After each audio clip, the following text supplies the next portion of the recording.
오늘은 내 주여, 내 주여라는 제목으로 하나님 말씀 나누겠습니다. 지난주에 지금 은혜의 때이다, 하나님의 은혜가 시작되었다, 그래서 지금 하나님의 은혜를 구하면 은혜를 받을 수 있는 그때가 시작되었다, 그런 주제의 말씀을 보았습니다. 여러분, 한 주간 동안 그 말씀을 기억하시면서 은혜를 구하며 사셨습니까? 은혜를 구했더니 정말 은혜가 임했습니다, 그렇게 간증하실 수 있는 분이 혹시 여기 계십니까?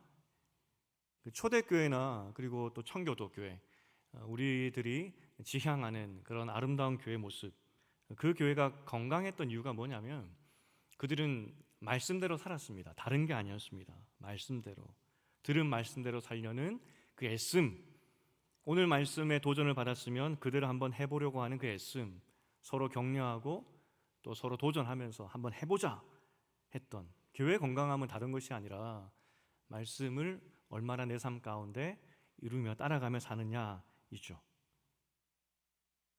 지금은 은혜의 때이기 때문에 분명히 우리가 은혜를 구하면 우리가 상상했던 것보다 더 큰 하나님의 은혜가 임하게 되는데, 여러분 지난 한 주간 그렇게 사셨습니까? 그 교회 안에는 간증이 많아야 됩니다. 간증이 뭐냐면 하나님을 자랑하는 것입니다. 내 자랑이 아니라 하나님께서 내 삶 가운데 어떻게 일하셨는지를 자랑하는 것이 간증이죠. 우리 교회 안에 그런 간증, 자랑이 많았으면 좋겠다 하는 바람입니다. 일상에서 하나님이 하신 일들, 하나님 살아있다는 것을 자랑하는 것은 성도의 마땅한 본분이죠. 우리가 살아계신 하나님을 믿고 있습니다. 참신 하나님을 믿고 있습니다. 그런데 그 하나님을 자랑하지 않는다면 제대로 된 믿음이라 할 수 있을까 하는 거죠. 제자반 때 신앙 간증문을 쓰게 합니다. 다른 이유가 아닙니다. 우리 삶이 화려하지 않지만 그럼에도 불구하고 내 삶 가운데 하나님이 함께 하신다, 확신에 찬 하나님에 대한 자랑, 그것이 간증의 의미고, 그래서 한번 써보라 라고 이야기하는 거죠. 하지만 때로는 그 간증문, 그 다른 사람의 간증 때문에 상대적인 그 박탈감을 느낄 때도 있습니다. 나는, 저 사람은 은혜 받았는데 그러면 나는 하는 생각이 들죠. 엄마 친구 아들 엄친아 아시죠? 교회 안에도 엄친아가 많아가지고 그래서 성도들이 굉장히 힘들어하죠. 저 사람에게는, 저 집 아이에게는 자녀가 잘 되는 복을 주셨는데 우리 집 아이는 왜 그렇지 하는 생각이 들기도 하고 그렇죠. 이번 주에 아내가 들려준 이야기인데 이부진 삼성가 사장의 아들 이야기였습니다. 그 아들이 수능 하나 틀렸다고 하더라고요. 엄마들 사이트에 난리 났다고, 다 가진 엄마라고, 얼마나 좋겠냐고. 이후에 뉴스를 난 것을 제가 봤는데 사회적으로도 엄청 칭찬하더라고요. 왜냐하면 돈도 많고 인맥도 있는 사람인데, 그러면 그 아이 유학 보낼 수도 있었을 텐데 유학 보내지 않고 한국에서 초, 중, 고등학교 다 보내면서 얼마나 사회적 모범이냐고, 사회적으로도 박수를 받더라고요. 제가 아내에게 그런데 이렇게 이야기했습니다. 아이 성적으로 기뻐하는 거 잠깐이지, 인생 길잖아. 그 아들이 나중에 결혼하겠다고 며느리 볼 때 엄마 속 터질 수도 있는 거야 라고 이야기했습니다. 그랬더니 아내가 답하기를, 그건 그때고 지금 이 엄마 얼마나 기쁘겠냐고. 그렇죠. 오늘 한 재벌가의 아들이 수능 한 개 틀렸다는 소식을 들으며 하나님, 나는요 하는 게 우리 마음입니다. 특히 교회 안에서 믿음으로 키웠더니 또 결단했더니 우리 친구 엄마 아들이 잘 됐다는 그런 간증을 들으면서 나는 생각이 들죠. 그리고 드는 생각이, 내 기도가 부족한가? 내가 죄가 있나? 하는 생각이 자연스럽게 들게 됩니다. 저도 들었던 간증들 중에서 참 마음 가운데 하나님이 야속했던, 부러웠던 그런 간증이 두 가지가 생각이 나더라고요. 하나는 학생 때 들었던 간증입니다. 목사님께서 오셨는데 하나님께 은혜를 받았는데 열심히 교회 생활했더니 하나님께서 은혜를 주셨는데 공부 잘하는 은혜였다고 합니다. 교과서를 보는데 사진 찍히듯이 그 교과서가 기억이 나더라는 거죠. 여러분, 그런 간증 들어보신 적 있으십니까? 교회를 열심히 하면서 기도했더니 이 교과서가 사진 찍히듯이 기억이 나더라는 겁니다. 저는 돌아서면 잊어먹던데 그런 은혜의 간증을 들은 적이 있고, 얼마나 그런데 야속하든지. 하나님, 저는요, 유학을 할 때는 그 당시 이민교회에서 굉장히 존경받았던 목사님이 계셨습니다. 연세가 많으셨어요. 60대. 그런데 영어를 너무 유창하게 잘하시는 겁니다. 근데 그분이 얼마나 잘하셨냐면, 중고등부 아이들, 그러니까 2세 중고등부 아이들 수련회 주 강사로 가셔서 한두 시간 설교하실 정도로 그렇게 유창한 영어를 가지고 계셨습니다. 근데 그분께서 간증하시기를, 내가 이렇게 영어를 잘하게 된 이유는 기도 중에 하나님이 언어의 은사를 주셨다는 겁니다. 하나님, 저분은 저렇게 영어를 잘하시는데 기도 중에 터득하게 되셨다는데 저도 좀 주세요라고 했던 그런 기억이 납니다. 우리가 지난주 보았던 나만 이야기를 너무 잘 압니다. 그리고 하나님께서 선언하셨죠. 지금은 은혜의 때이다 라고 말씀하시면서 그 은혜가 나만에게 흘러갑니다. 그 은혜를 입은 나만이 너무 부럽죠. 병고침도 받았습니다. 그리고 그는 여전히 제국의 2인자로 살았습니다. 건강한 몸으로 오래오래 살았겠죠. 나 같아도, 내가 나만이었어도 하나님 잘 믿었을 것 같습니다. 참 부럽습니다. 여기서 생각이 드는 것이 뭐냐면, 나만처럼 인생의 스토리가 있어야 하나님께서 역사하시나 하는 생각이 들기도 합니다. 한 나라의 2인자 정도는 되어야, 그리고 간절함에 바리바리 선물 싸들고, 그리고 모든 체면 내려놓을 것, 포기할 것 많은 사람이 그렇게 하나님께 올 때, 이 정도 되어야 하나님의 은혜가 임하는 것인가 하는 생각이 들죠. 만약 나아만이 그 나라의 2인자도 아니었고, 그리고 가지고 올 선물도 별로 없고 포기할 것도 별로 없는 그런 사람이었다면, 평범한 이방 사람이었다면 그에게 하나님의 기적이 흘러갔을까 하는 생각이 들죠. 나만이기 때문에, 특별한 사람, 특별한 인생이었기 때문에 하나님께서 특별히 돌보신 거 아닌가 하는 생각이 들기도 합니다. 오늘 본문은 학자들이 공통적으로 이야기하기를 위대한 이야기 속에서 소소한 이야기다라고 표현을 합니다. 위대한 나만의 이야기, 정말 길고 또 자세하게 썼던 그 한 사람의 회복되는 은혜의 이야기 이후에 제자 집단에서 일어났던 굉장히 소소한 기적의 이야기입니다. 문법적으로 봐도 나만의 이야기와 이 기적의 이야기가 연속되고 있다라고 기록하고 있죠. 큰 주제로 같이 흘러간다라고 성경은 쓰고 있습니다. 하지만 나만의 어떤 장대하고 극적인 이야기에 비해서 이 이야기는 굉장히 소소하죠. 대비가 너무 큽니다. 그렇기 때문에 삭제해도 무방해 보입니다. 다음번 사건이 나라의 전쟁 이야기이기 때문에 제자들 이야기쯤은 삭제해도 이 이야기 흐름상 별로 어렵지 않은 그런 것 같습니다. 하지만 성경은 그럼에도 불구하고 이 이야기를 기록하고 있습니다. 목적이 뭘까 하는 거죠. 오늘 이야기의 시작을 살펴보니까 제자들의 집단이 부흥했습니다. 제자들이 늘었습니다. 거주할 곳이 좁았다 이야기하는데, 그렇기 때문에 더 집을 크게 짓기 위해서 목재를 구하러 가는 것이 오늘 본문의 이야기 시작이었습니다. 일단 제자들이 어떤 집에 살았을까요? 큰 집은 아니었을 겁니다. 초가 3간 정도? 그런 겨우 나무로 덧댄 그런 집 아니었겠습니까? 하지만 그런 집에 사는 사람들의 집단인데도 불구하고 제자가 되겠다고 엘리사에게 막 찾아오는 겁니다. 놀랍죠. 지금은 아합과 이세벨의 칼 앞에서 많은 사람들이 순교했던, 절대 하나님 믿는 것이 쉽지 않았던 그런 시대였습니다. 또 이방 신이 주는 달콤함 때문에 많은 사람들이 배신하고 이방 신에게 갔던 그런 시대였죠. 그 안에서 하나님을 찾는 사람들이 늘어나고 있다는 겁니다. 이건 정말 기적입니다. 제가 지난 화요일 날 이화여대 기독교연합회 종강예배 초대되어서 말씀을 전하러 갔습니다. 교회에서 조그만 또 장학금도 주셔서 전달하고 왔죠. 어린 잡아봐도 한 100명 정도는 와 있더라고요. 23개 기독교 동아리들이 연합하여서 종강예배를 드리는 그 자리였습니다. 기말고사 기간인데 한 2시간 정도 모임을 가졌습니다. 그리고 그 예배 말씀 앞뒤로 한 10가지 이상 기도 제목을 가지고 열심히 이 학생들이 기도하는 것도 보았습니다. 참 인상 깊고 놀랐던 것이 무엇이냐면 기도 제목을 제가 쭉 보면서 같이 기도하고 있는데 청년회 때 제일 고민이 뭐겠습니까? 졸업 후에 졸업, 미래 이런 건 아니겠습니까? 그런데 기도 제목을 보니까 단 하나도 여기에 대한 기도 제목은 없었습니다. 나를 위한 기도 제목, 미래를 위한 기도 제목, 취업에 대한 기도 제목이 없었어요. 그들의 기도 제목은 오직 하나님 나라, 그리고 왜 하나님께서 나를 이 캠퍼스에 보내셨는지 그 목적을 찾고 목적대로 살게 도와주시옵소서. 그것이 그들의 기도 제목이었습니다. 정말 울면서 기도하는 것을 보았습니다. 지금 대학가에서 캠퍼스 전도가 어렵다고 하죠.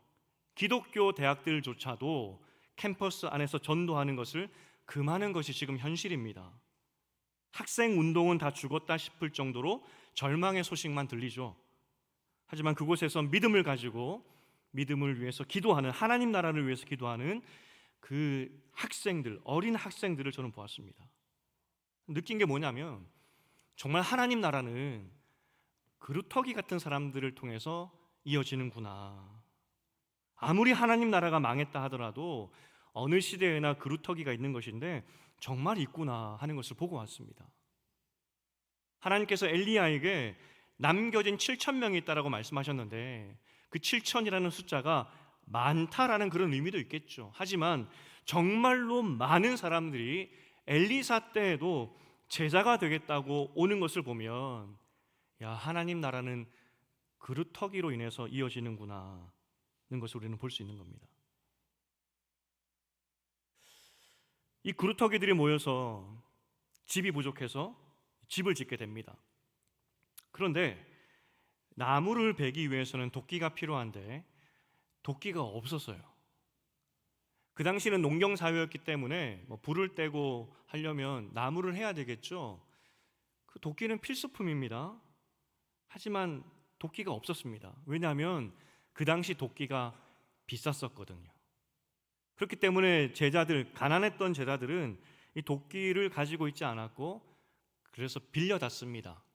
얼마였을까요, 도끼가?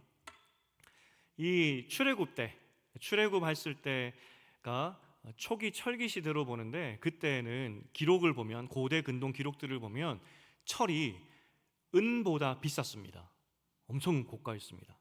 지금 한 500년 후인데 시간이 많이 지났지만 그럼에도 불구하고 철은 여전히 비쌌습니다.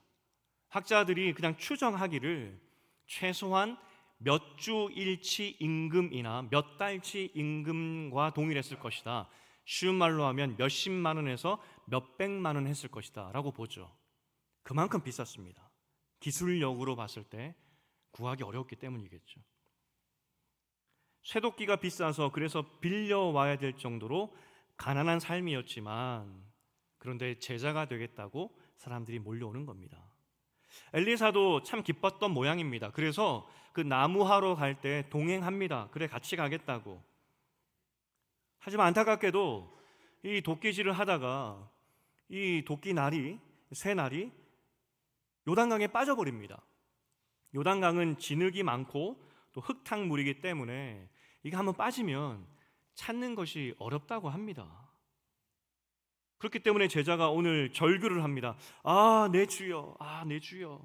절규죠. 하지만 좀 이상한 게 도끼가 비싸긴 하지만 다 큰 어른이 아, 내 주여 하면서 이건 좀 엄살이지 않을까 하는 생각이 들기도 하죠. 도끼가 빠졌는데 아, 내 주여, 아, 내 주여. 좀 성인으로서 너무 이 절규 아닌가? 우는 거 아닌가 싶습니다. 하지만 5절에 보니까 이것이 엄살이 아니라는 것을 우리는 알 수 있습니다. 5절에 보면 물에 떨어진지라라고 되어 있습니다. 도끼날이 물에 떨어졌다는 거죠. 물에 빠진 게 아닙니다. 떨어졌다는 겁니다. 원어로 보면 이 떨어지다는 이 단어가 언제 사용되냐면 타락했을 때, 패배했을 때, 죽음의 위기에 처했을 때입니다. 지금 쇠도끼를 문에 빠뜨리고 성경은 뭐냐면 이 빠뜨린 이 사건 자체가 이 사람에게는 타락이고 패배이고 죽음처럼 절망이었다 이야기를 합니다. 그렇기 때문에 나는 죽었습니다, 내 주여, 이렇게 이야기하는 것이죠.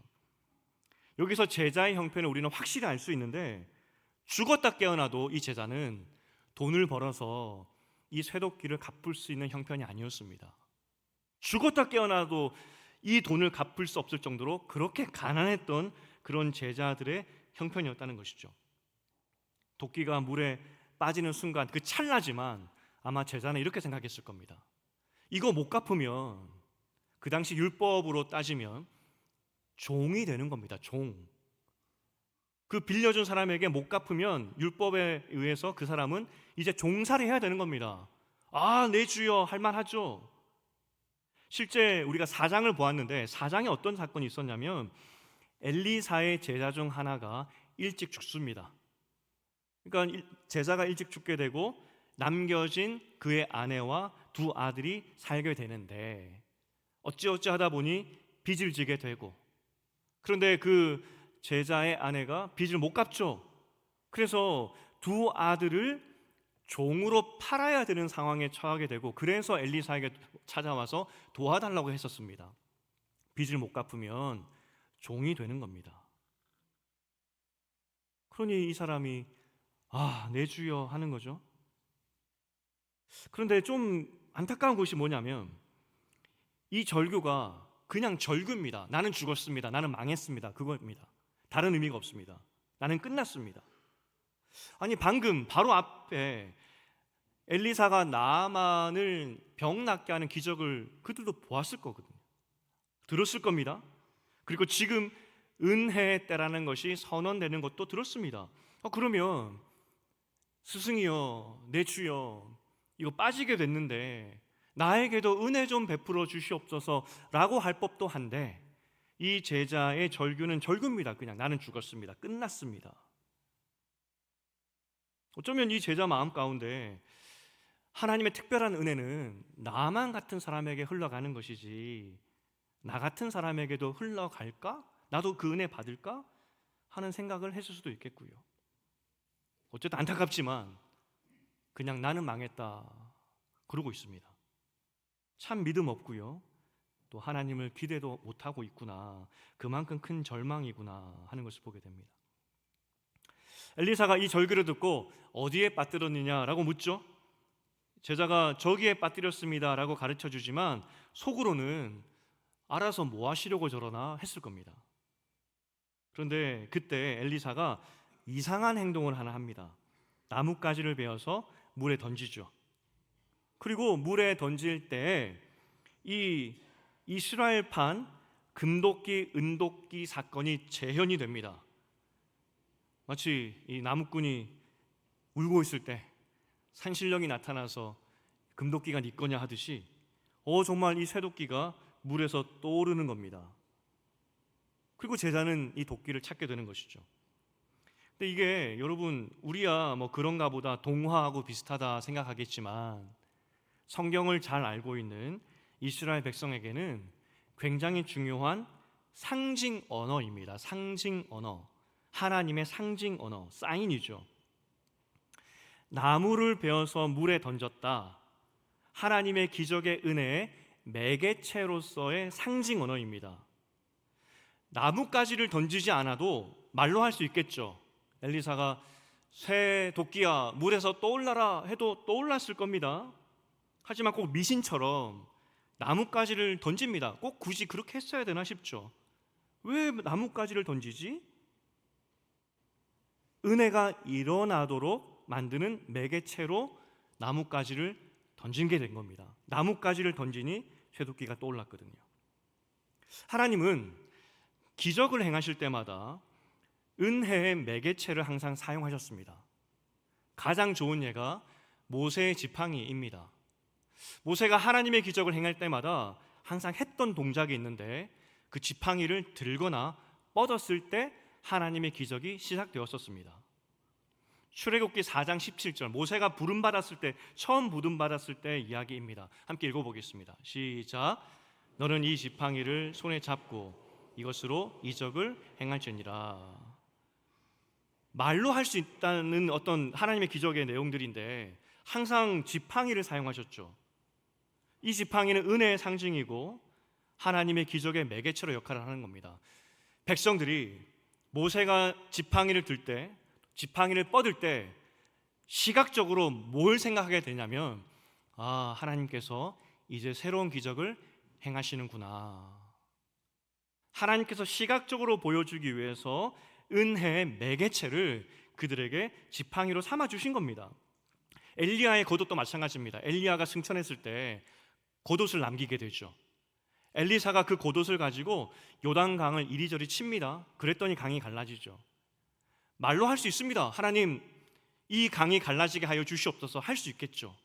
하지만 은혜의 매개체로서 그것이 잡고 엘리사의 손에 잡혀서 엘리사의 손에 잡힌 후에 그 물을 쳤을 때 하나님의 기적이 일어나게 되는데, 그 옷은 하나님의 기적이 시작되는 상징과 같은 것이었습니다. 오늘 이 나무 막대기는 모세가 지팡이를 들 때 홍해가 갈라지고 모든 애굽의 군사들이 수장되듯이, 그때 똑같은 하나님이 똑같은 기적으로, 그 은혜로 오늘 이 제자에게 임한다는 사인입니다. 모세의 지팡이와 같은 하나님의 기적이 다시 재현될 것이라는, 똑똑히 보라고, 사인이죠. 오늘 쇠도끼가 떠오른 이 기적은 은혜의 매개체가 다시 등장을 하게 되었고, 그래서 출애굽 때 이스라엘과 함께 하신 그 기적, 구원하신 은혜, 바로 그 은혜가 지금 여기에 다시 임했다. 그것을 눈에 보여주기 위해서 그 나뭇가지를 사용하신 겁니다. 오늘 절규하며 절망한 제자에게 하나님은 출애굽의 기적으로 함께 하신 것이죠. 오늘 본문을 시작하면서 질문이 뭐였습니까?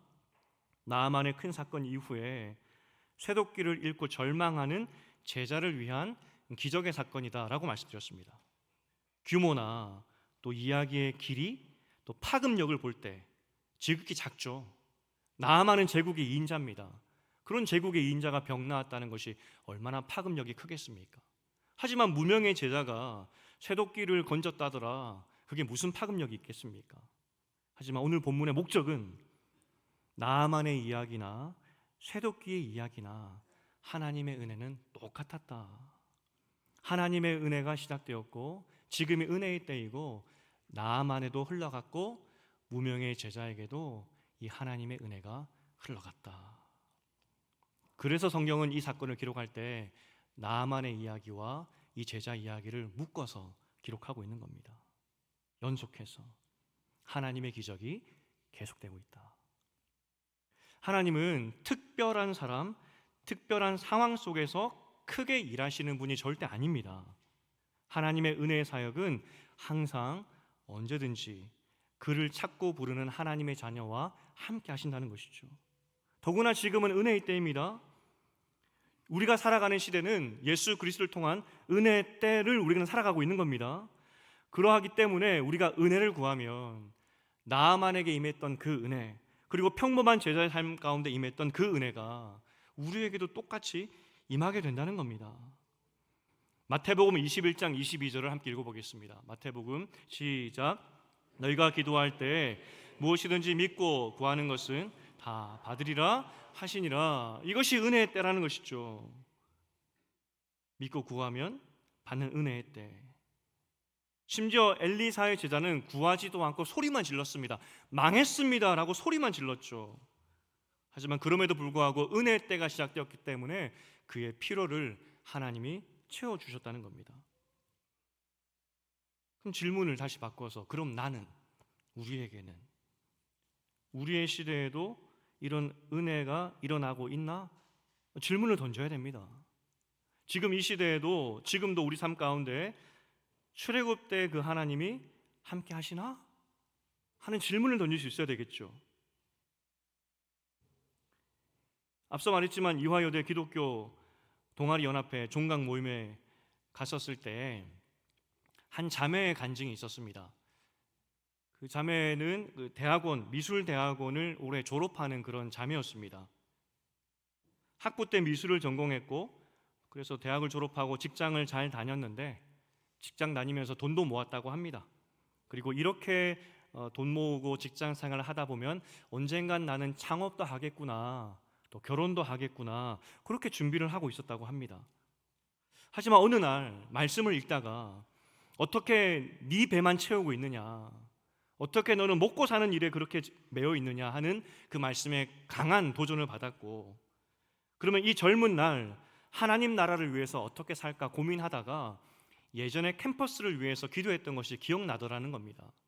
캠퍼스가 복음이 사라지고 대학생들이 하나님을 떠나는 그 모습을 보면서 눈물 흘리며 기도했던 그때가 기억이 나고, 그래서 하나님, 그렇다면 기왕 내가 하나님 일을 위해서 한다면 학교로 돌아가서 캠퍼스 사역 해보겠습니다, 그런 마음이 들었다고 합니다. 그래서 대학원을 입학했다는 거죠. 하지만 대학원을 입학할 때 자기가 벌어놓은 돈이 있었는데 그 돈을 가지고 학비를 하게 되면 이 하나님을 의지하기보다는 돈을 의지할 것 같아서 벌어놓은 3천만 원을 가지고 1천만 원은 헌금해버리고 2천만 원은 엄마 드려버리고 아무것도 없이 그냥 대학원에 입학했다고 합니다. 그 매 학기 등록금이 한 7, 800만 원 정도 될 텐데 어떻게 충당하겠습니까? 참 놀랍게도 등록금 처리되면은 그때마다 친구나 지인을 통해서 아르바이트가 연결이 되고, 그렇게 아르바이트 하나 두 개 하다 보니까 등록금이 마련되고, 그래서 그 대학원 하는 동안에 빚지지 않고 졸업한다는 거죠. 졸업할 때가 되니까 기가 막히게 그 들어왔던 아르바이트들이 하나도 없더라는 겁니다. 그거 보면서 야, 하나님께서 일할 수 있도록 등록금 낼 수 있도록 인도하셨구나, 또 그렇게 간증하더라고요. 여러분, 20대 중반의 자매의 고백을 들으면서 우연이라 생각할지 모르겠습니다. 하지만 그 자매가 그 대학원 동안에 만났던 사람 일일이 이름 하나하나 대면서 이 사람을 만나게 해주셔서 감사합니다, 이 사람을 나에게 붙여주셔서 감사합니다 하는 그런 간증을 들으면서 그 고백하는 자매나 듣는 저나 그 자리에 있던 모든 사람들이 하나님이 일하셨구나, 하나님이 이 자매를 통해서 은혜를 흘려보냈구나, 다 그렇게 고백할 수밖에 없었다는 것이죠. 지난 주일날 오후에 2026년 예산당회로 모였습니다. 제가 이 새해에 사역 방향성을 드리고 또 필요한 항목을 드리면 예산위원들이 모여서 예산안을 준비하게 됩니다. 사실 이 만만치 않은 작업이죠.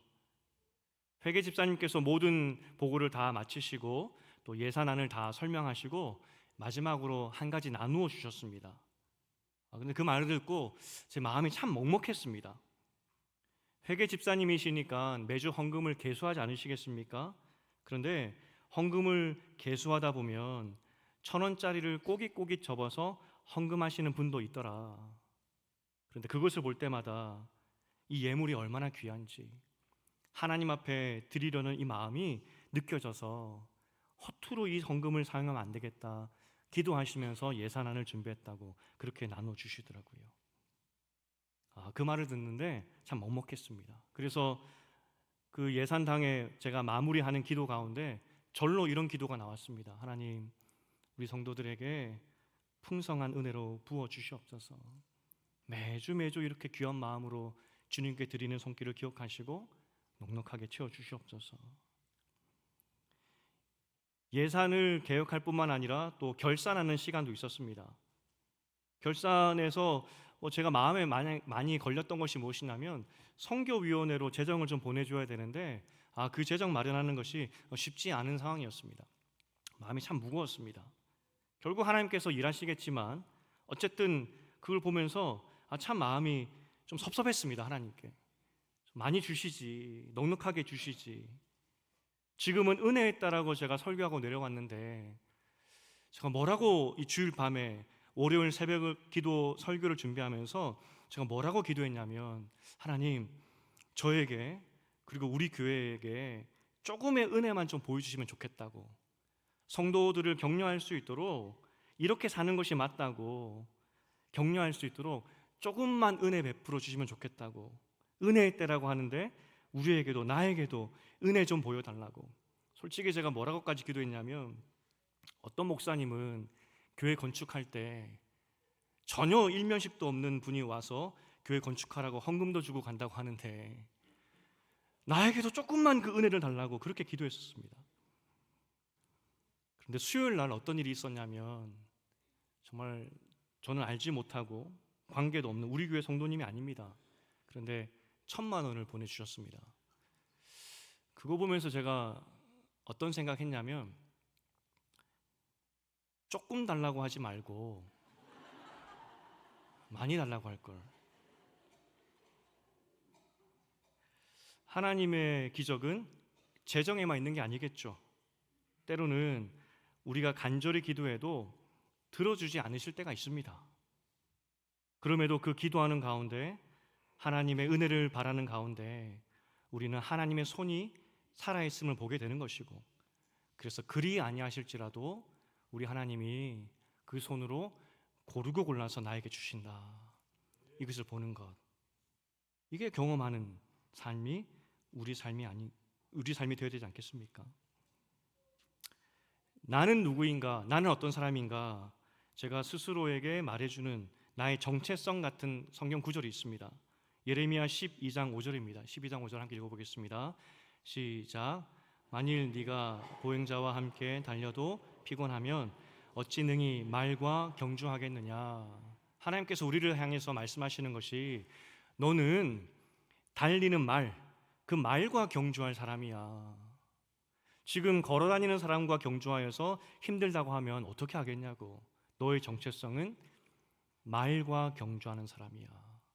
사람이 어떻게 말과 경주할 수 있겠습니까? 우리가 말과 경주에서 이길 수 있는 이유는 하나님의 은혜가 함께하기 때문에 말과 경주에서 이길 수 있다는 것이죠. 기적이 무엇이겠습니까? 재정을 채워주시고 건강을 주시고 원하는 것을 주셔서 그래서 기적일까요? 진짜 기적은 나만처럼 인생의 스토리도 없고 나만처럼 내가 간증했을 때 사회적으로 파급력 있는 사람이 아니고 너무 평범해서 잊혀질 인생인데 때로는 믿음이 없어서 그저 절망하고 절규하는 것이 바로 나인데 하나님이 나를 돌아보시는 것, 나의 울음을 하나님이 응답하시는 것, 홍해를 갈랐던 그 능력의 하나님이 그때만 계신 것이 아니라 지금도 함께 하신다는 것, 그것이 보여지는 것이, 그것이 믿어지는 것이 기적이라는 겁니다. 그래서 우리는 말과 경주에도 이길 수 있는 존재들이 되는 것이죠. 나는 말과 경주에도 이길 수 있다, 내 존재가 이러한 존재다는 것을 깨닫는 것이 기적이라는 겁니다.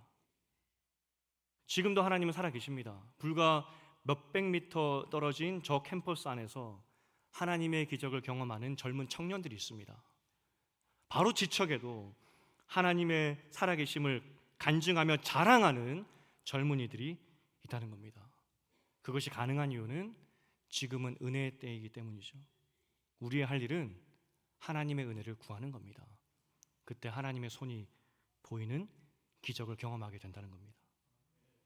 오늘 본문의 하이라이트는 그런데 그 기적보다 마지막 장면에 있습니다. 7절인데 우리 7절을 읽어보겠습니다. 시작. 이르되 너는 그것을 잡으라 하니 그 사람이 손을 내밀어 그것을 잡으니라.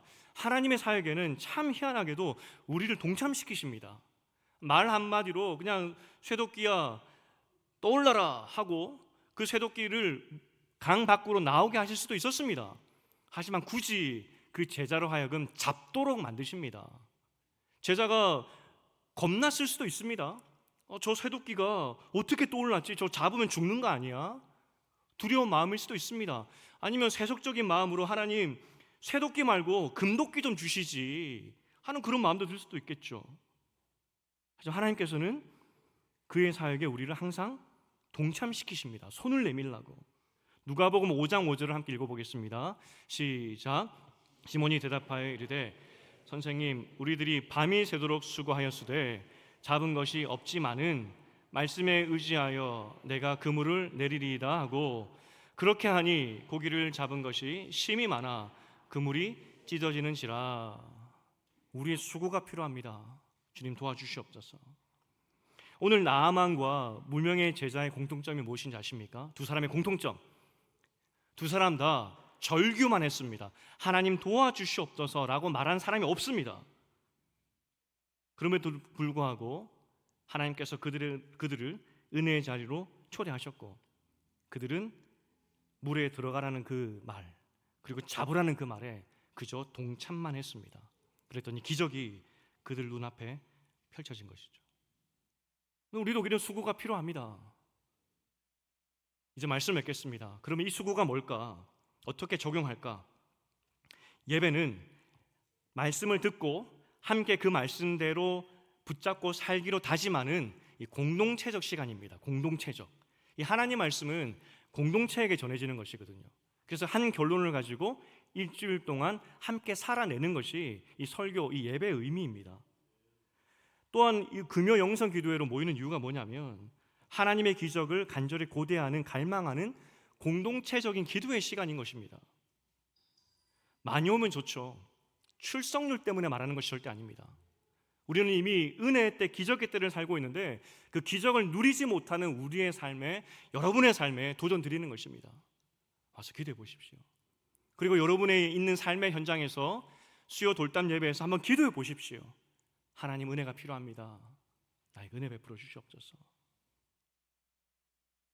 그렇게 손을 내밀기 시작할 때 하나님께서 우리를 기적의 삶으로 이끌어 주신다는 거죠. 간절히 축복하기는 함께 주님의 은혜를 구하고 지금 시작된 하나님의 은혜에 동참하여서 기적을 누리고 기적을 경험하는 여러분 되시기를 주님의 이름으로 축복드립니다.